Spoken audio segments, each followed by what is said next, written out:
Hey there, quick review on this Amada Home Furnishings floating shelves just to give you an idea on size and what you're getting. Ships in a nice box. Every individual part is packaged with bubble wrap on the outside so nothing is getting damaged.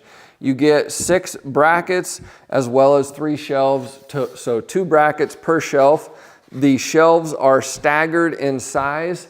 As you can see here, they have different widths, so that'll look nice on the wall. This is the gray color option.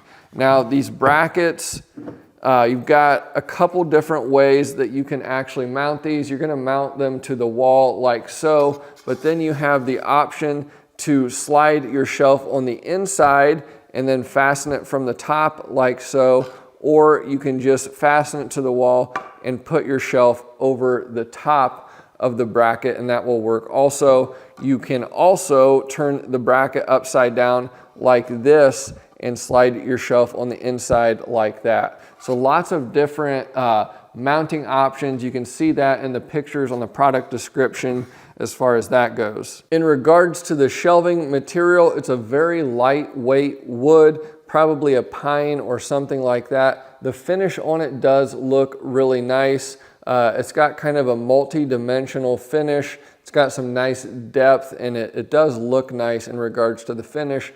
But as far as the shelf itself, it's basically just a 1x pine board, so not very heavy. But overall, this definitely has a nice aesthetic to it. It'll create some nice decorative options in a home, and the brackets are quality made, powder coated. Everything looks really good on these. No defects on any of the brackets that I have. So if you're looking for a nice floating shelf option, this definitely will look nice on the wall and doesn't cost hardly anything. So a great value overall.